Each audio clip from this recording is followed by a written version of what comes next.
ইয়া বড় রুটি, এত বড় রুটি বানাচ্ছি। এটা দিয়ে কি করব?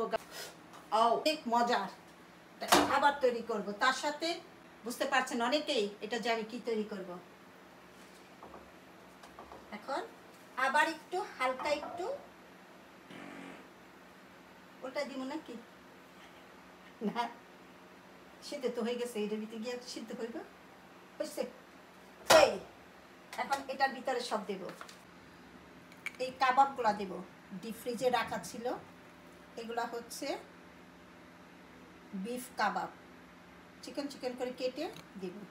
মরিচ দুইটা আছে, একটু ঝাল দিব, নাগা মরিচ যেটা বোম্বাই মরিচ, আর এই সস অনেকটুকু দিব। তাড়াতাড়ি খাবো বলে রুটিটাকে একে ভাজা নিলাম। কি বুদ্ধি! এয়ার ফ্রায়ারের যে প্যানটা, এটার মধ্যে অল্প একটু তেল দিয়ে নিলাম। তেল না দিলেও চলে, এগুলোর মধ্যে এমনি উঠে যায়। তার মধ্যে আমি একটু ব্রাশ দিয়ে সাইডে তেলটা লাগাই নিচ্ছি। আর হচ্ছে যে বড় রুটিটা, এটা কিন্তু না ভাজলেও চলে। আমি কখনো আগে ভাজি নাই। বড় একটা রুটি বানিয়ে তারপর হচ্ছে এটা প্যানের মধ্যে দিয়ে তারপর উপরে সব কিছু দিয়ে একবারে হয়ে যায়। তো এই রুটিটা তৈরি করলাম 2 কাপ ময়দা নিয়ে 1 চামচ ইস্ট ভিজিয়ে রেখে তারপর হচ্ছে একটা ডো করে বড় একটা রুটি বানিয়ে একটু হালকা ভাজা দিয়ে নিলাম।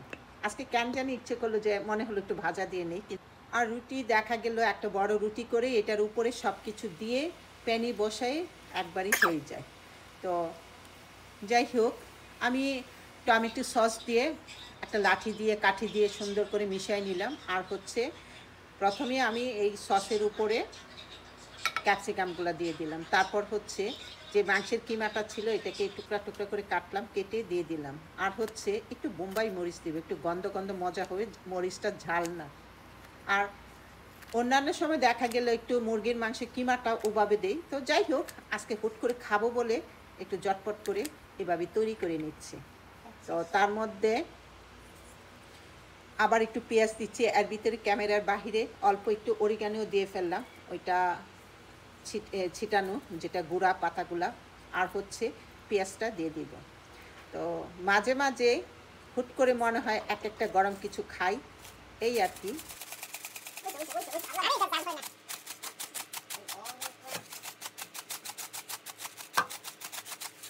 এখন যে গুঁড়া মরিচটা দিলাম এটা মিষ্টি মিষ্টি, এই মরিচটা ঝাল না বেশি।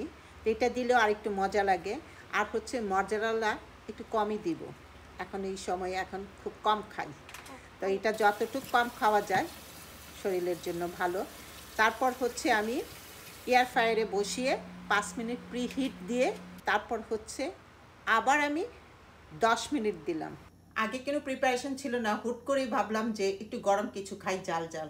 তো আমি বলবো অনেক স্বাদের, অনেক মজার একটা পিজা। মাথায় অনেক সময় কিছু থাকে না, ভুলে যাই। এই প্যানটা তুলে ফেললেই হয়ে যায়, ঠেলাঠেলি করছি। তো হয়ে গেল আমার গরম গরম একটা মজাদার ডিফারেন্ট একটা পিজা। বেশিরভাগ পিজাতে চিকেন আর সসেসটা অবশ্যই দিই, আর আজকে হচ্ছে ডিফারেন্ট, গরুর মাংসের কিমা দিয়ে। মজা হতেই হবে। একদমই গরম। প্রথমে আমি খাচ্ছি, ছেলে বলল যে আমু তুমি খাও, খেয়ে তারপর বলো কেমন। বোম্বাই মরিচের গন্ধ গন্ধ একটু একটু। অনেক মজা, বিফ পিজা।